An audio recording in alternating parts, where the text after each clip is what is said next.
Donc moi, c'est Nadia Boët. J'ai 42 ans depuis peu de temps et voilà, c'est une reconversion suite à, un premier métier autour de la santé, puisque je suis infirmière puéricultrice de formation et en fait, je suis arrivée là. C'est un parcours un petit peu particulier puisque, j'ai toujours aimé le soin et notamment le soin, dans le bien-être et l'accompagnement des personnes et ce sont des choses avec le métier d'infirmière qui me semblait, intéressantes, mais qui, progressivement, ce qu'on nous demandait, s'éloignait un petit peu de cet accompagnement. Donc, dans un premier temps, je me suis formée dans la communication, et puis ça m'a beaucoup plu. Donc j'ai continué, je me suis formée sur du conseil en images où j'accompagne, des personnes, que ce soit en individuel ou en collectif dans le milieu du travail, par rapport à ce bien-être et par rapport à tous les parcours, de vie individuels avec, tous les changements autour de l'image, voilà et tout ce que l'on peut aussi travailler, par rapport, à travers les âges et les besoins particuliers des personnes.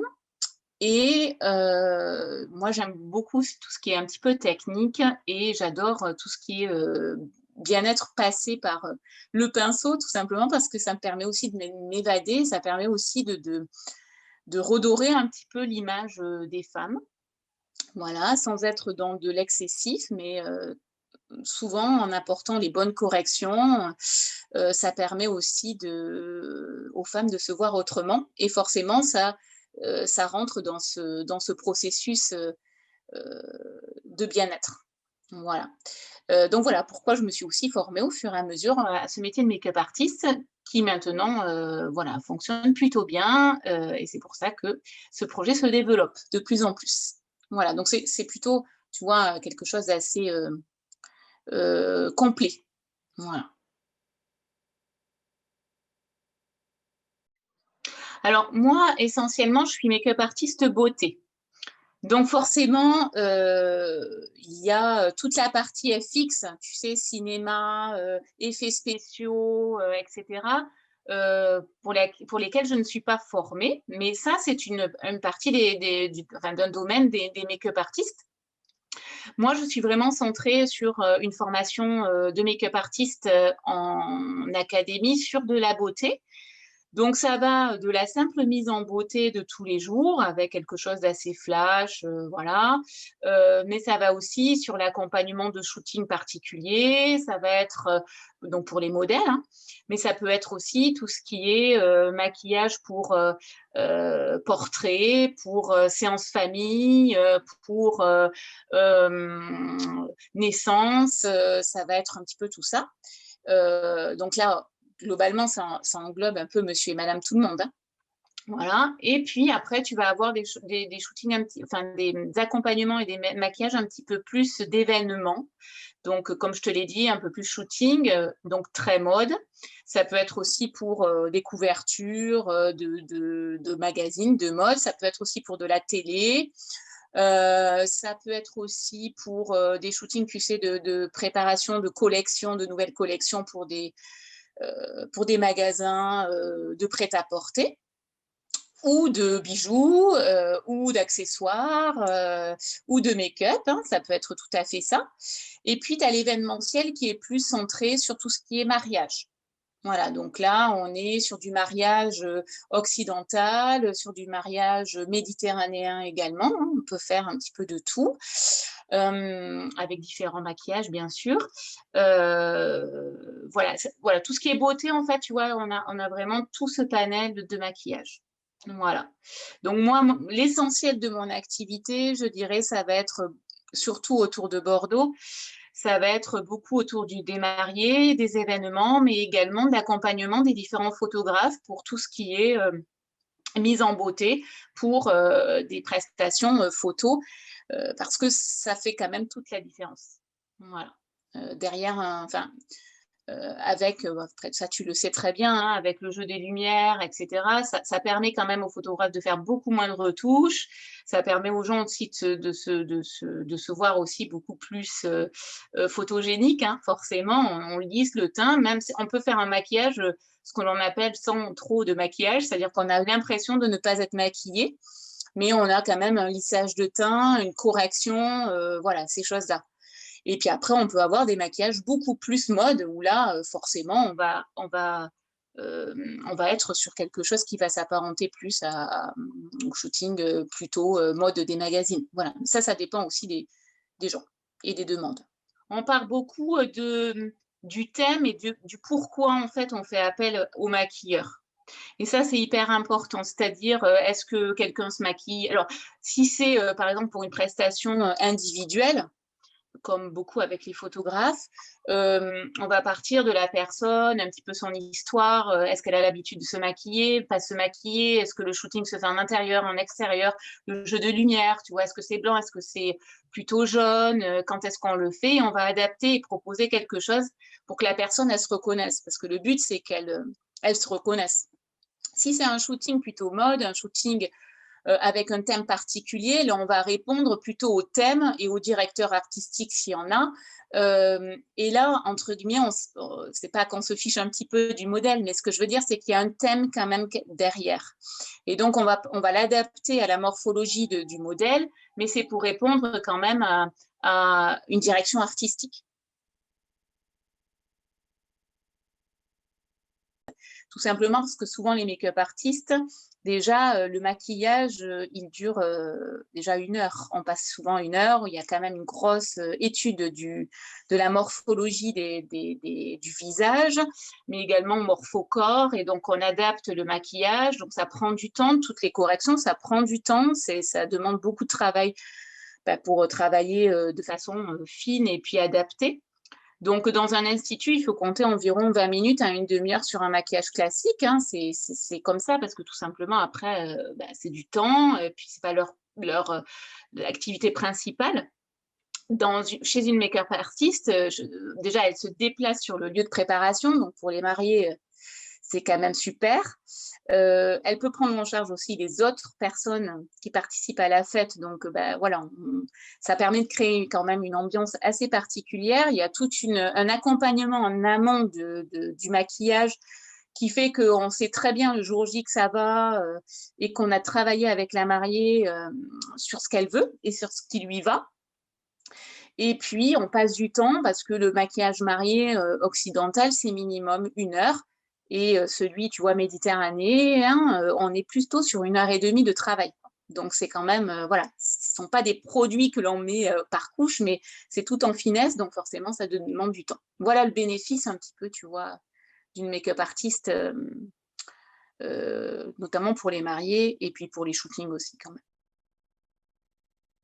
C'est important de comprendre que ces métiers peuvent paraître futiles. En fait, on a cette impression que oui, déjà, on peut le faire tout seul. Oui, alors on peut faire plein de choses avec le maquillage. C'est ça qui est sympa, c'est-à-dire qu'on peut se faire plaisir, on peut sortir de notre zone de confort, on peut essayer. Et puis sans réel, comment dire, ça n'engage en rien, puisque ça plaît, c'est super, et on va voir vraiment la différence de notre propre regard sur soi, mais également, quand on adapte bien, on verra aussi une différence sur les rapports aux autres et sur le regard des autres par rapport à soi. Et puis, si ça ne plaît pas, c'est pas grave, un coup de démaquillant et tout va bien. Donc, il faut vraiment que ça reste, c'est pas futile, mais il faut que ça reste vraiment dans quelque chose, dans une approche personnelle qui nous permet vraiment de modifier un petit peu son image et de permettre de se magnifier, en fait. Voilà. Et ça, c'est important. Un bon maquillage bien accompagné, doit être sympathique, joli, mettre en avant sans être trop. Voilà. Mais aussi accepter que l'on n'est pas parfait, et ça, c'est important, et accepter de ne pas modifier son image par rapport à ça. Voilà. Moi, je ne suis pas très pour toutes les retouches. Tu sais très bien comment je travaille. Parce que voir une ride, c'est aussi joli. Voir une imperfection, c'est joli aussi. Voilà. Et tu vois, les taches de rousseur. Voilà. Je crois qu'il faut corriger un peu, mais il ne faut pas être dans un monde aussi où tout doit être corrigé. Il faut s'accepter comme on est et savoir équilibrer ce qui nous gêne un petit peu. Et voilà, pour avoir une communication plutôt ouverte et plutôt dynamique. Voilà, et ça, c'est important. Et plus on fait ça, et plus on se reconnaîtra, plus les gens se reconnaîtront entre eux aussi, et plus on se fera apprécier aussi. Voilà, et ça, c'est le travail des make-up artistes. Non, non, on maquille pas tout le monde de la même façon, et tous les maquillages ne vont pas à tout le monde. Et ça, c'est hyper important de l'entendre, et ça, c'est tout le travail d'accompagnement du make-up artiste auprès des personnes qu'elle rencontre, parce que entre la photo qu'on nous montre parfois, qui a été plusieurs fois souvent photoshopée, qui correspond plutôt à des lumières Instagram, à des modélisations pour les réseaux sociaux. Et par rapport aux attentes, donc souvent on a ça avec des très jeunes qui, bon voilà, l'influence de l'image est très importante à cet âge-là. Et l'accompagnement va être surtout de cette prise de distance par rapport aux diktats un petit peu de la mode et de l'image par rapport à leur âge, pour leur faire comprendre que voilà, on a toutes chacune quelque chose de très sympathique, et que le maquillage, il est là pour contrebalancer, c'est-à-dire mettre en avant des choses sympathiques et puis un petit peu atténuer les choses qui le sont moins. Voilà, donc ça, c'est le travail de sa propre image. Donc, ça prend du temps aussi.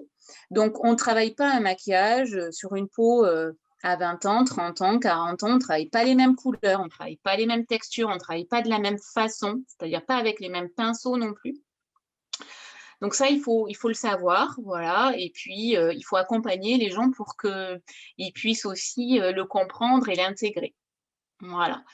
Voilà, c'est plus simple forcément de travailler sur des peaux jeunes, très lisses, etc. Mais le rendu peut être tout aussi joli sur une peau mature. Mais par contre, on peut faire un maquillage très très moche sur une peau jeune, ou très moche sur une peau mature si on n'utilise pas les bons produits, les bonnes références, les bonnes teintes.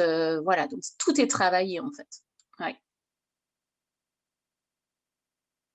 Forcément, toutes les make-up artistes travaillent avec des gammes professionnelles, parce qu'on n'a pas le même rendu avec une gamme grand public que professionnelle. En tout cas, je mettrai un bémol quand même, parce qu'il y a des bons produits dans toutes les marques. Après, faut-il l'adapter au type de peau que l'on a, à l'âge, au maquillage que l'on fait, aux pratiques aussi que l'on peut faire, ou à nos propres limites. Donc, c'est vrai que moi, personnellement, en tant que make-up artiste, je travaille beaucoup sur le teint avec une marque française qui s'appelle Make Up Forever, parce que, bon, voilà, j'ai été formée avec, et puis j'aime beaucoup ce qu'ils font. Mais par contre, je ne suis pas du tout fermée. Je travaille beaucoup avec certaines marques aussi toutes nouvelles et qui peuvent proposer des belles choses. Donc, voilà, moi, dans ma palette, vraiment, j'ai différentes gammes qui me permettent, en fait, si tu veux, de répondre à une large gamme de personnes qui viennent me voir.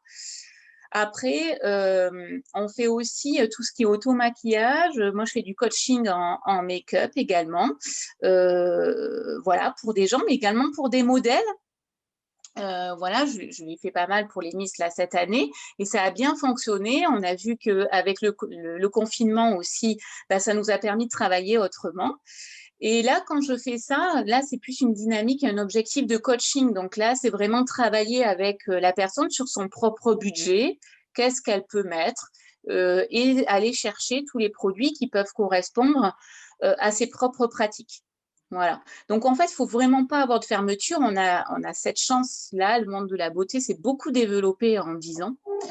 Et donc, on a des très bons produits partout. Et puis après, tu as des gens qui veulent plutôt travailler qu'avec des produits bio. Tu en as certains qui veulent travailler que certaines gammes, certains qui veulent avoir des extensions de cils et qui donc n'auront pas besoin de certains produits, tu vois. Donc, on va vraiment, quand tu connais à peu près ce domaine de la beauté, tu vas pouvoir les aiguiller vers des gammes qui répondront plutôt à leurs objectifs, quoi. Un make-up artiste, si tu veux, il a quand même cette vision quand même de l'observation du visage et bon, cette technicité qui fait qu'il y a une différence entre une formation de base en make-up et puis une formation complète. Voilà.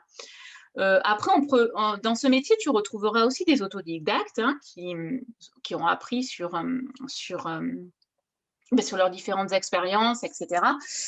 Moi, personnellement, il m'a fallu quand même passer sur des étapes de formation parce que je trouve que la formation est toujours importante. En tout cas, depuis moi, le début que je travaille, quel que soit le métier que j'ai fait, je trouve qu'on en apprend beaucoup. Le fait d'être formé, on apprend aussi, on rencontre d'autres personnes.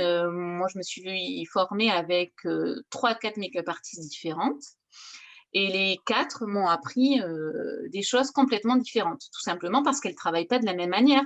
L'objectif étant le même, mais on n'a pas du tout la même façon d'aborder le maquillage. Donc ça, je trouve que c'est enrichissant, tu vois, de travailler déjà sur de la formation de base.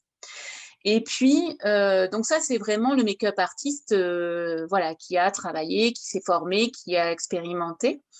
Moi, là, peut-être la différence que j'ai, c'est que déjà, j'arrive du soin. Donc, je sais aussi ce que c'est que prendre en charge une femme, mais un homme aussi, qui va bien, mais aussi qui ne va pas bien. Voilà.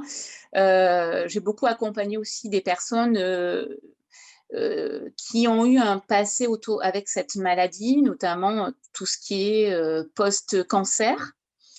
Voilà, cancer de la femme, hein, avec une difficulté de l'image de soi, voilà, puisqu'une atteinte quand même autour de la féminité. Et puis, je sais ce que c'est qu'un enfant aussi, donc tout ce qui est grossesse, mais également l'adolescence, hein, ce sont des périodes critiques quand même autour de l'image qui perturbe énormément. Voilà, alors ça, je me suis beaucoup appuyée sur mes 20 ans d'infirmière puère qui m'ont vraiment permis ça. Et puis, je dirais, tu vois, que le conseil en image m'a beaucoup, beaucoup aidée. Voilà, déjà, pour faire mon propre parcours, pour y voir plus clair, parce que personnellement, pour aider les autres aussi, il faut quand même prendre soin de soi. Ça, c'est la première des choses. Et mêler le conseil en images, la colorimétrie, voilà, cet œil aguerri, tu vois, ça m'a permis énormément de faire ce chemin de make-up artiste et de proposer quelque chose de tout à fait global. Voilà. Quand je propose une prestation de make-up artiste où il n'y a que le maquillage, mais il n'y a que le maquillage, mais déjà j'ai cet œil, moi, même si je ne le dis pas, j'ai cet œil dans l'observation, voilà, qui me permet ça. Puis après, ben, forcément, je propose aussi à mes clients différentes prestations avec des prestations de conseil en image qui peuvent être mises à l'intérieur. Alors, surtout au départ, quand tu commences à travailler, c'est assez loufoque parce que bah, tu as du mal à t'imposer, tu as du mal quand même à percevoir des fois des choses. Et puis, tu as des prestataires qui peuvent être sympas, et puis d'autres un petit peu moins. Hein. Dans le monde de la photo, tu le sais aussi, c'est parfois pas si simple que ça. Et des fois, bah, tu arrives et le contexte n'est pas si simple que ça. Voilà, mais tu arrivé déjà de travailler et de pouvoir maquiller une modèle sur un coin de table avec très peu de choses à l'extérieur alors que ton maquillage fond. Enfin, voilà. Donc ça m'arrive plus. Ça m'arrive plus parce que ce sont des choses qui sont essentielles et qui, pour moi, permettent aussi que la séance se passe bien derrière. Donc, ce n'est pas des anecdotes sympathiques, mais ça, c'est important parce que quand vous avez des rouges à lèvres qui vous coulent partout et que vous mettez vachement de temps ou que, par exemple, les crayons, il fait trop froid et vous ne pouvez pas les chauffer pour les appliquer, ben, forcément, on se sent seul, quoi. Voilà, on se sent seul. Donc, ça, ce sont des choses pas très sympathiques du début de carrière qui arrive un peu moins parce que maintenant, je demande où on fait les préparations, comment on les fait, combien de temps est octroyé à cette préparation, parce que on a l'impression que c'est pas grand-chose, mais il faut du temps. Il faut du temps de préparation coiffure, maquillage pour que le rendu soit beau et pour commencer à préparer le modèle ou la mariée ou la personne qui va être après sous l'objectif. C'est un temps primordial, je le trouve, pour la séance. Voilà. Donc, c'est des anecdotes professionnelles, mais voilà.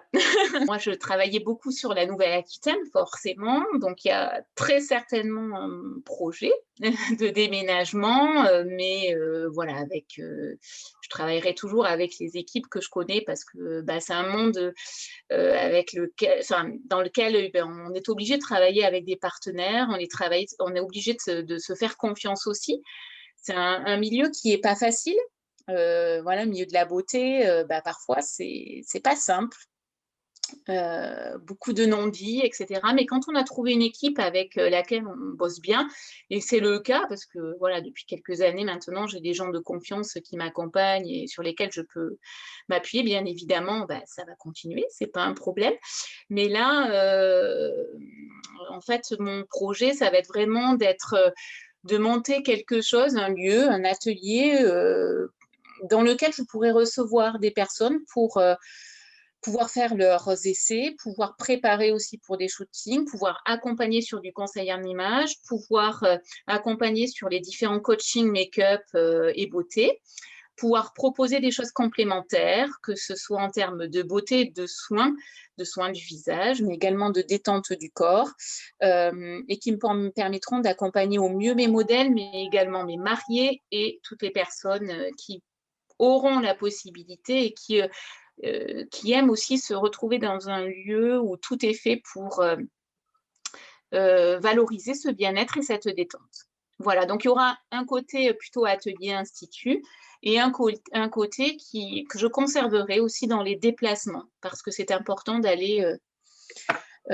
chez les autres, et notamment pour les accompagnements de mariés. Voilà. Déjà, la peau, il faut savoir que la peau, en fait, c'est une éponge à tout. Donc, souvent, on entend, tu vois, que le maquillage... alors, il y a toute une polémique entre ceux qui aiment le naturel, ceux qui ne l'aiment pas, etc. Bon, ça, je crois que c'est une polémique qui ne prendra pas forcément fin parce qu'il n'y a pas forcément de réponse tranchée. Moi, ce que je dirais quand même, c'est qu'on a le droit de faire quand même ce que l'on souhaite, et ça, c'est important.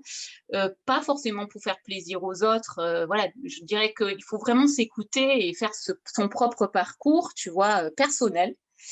Que l'image, elle se retravaille au fur et à mesure de l'âge et puis de nos objectifs de vie.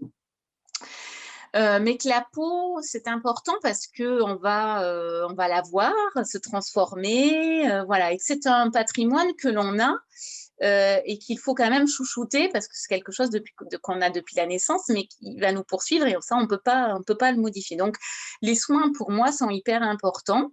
Souvent, on me demande si ça prend beaucoup de temps, etc. Mais en fait, ça participe aussi au fait de se prendre soin de soi et c'est important. Après, plus on le fait, et moins on passe de temps. Voilà, plus on maîtrise les gestes et moins on passe de temps.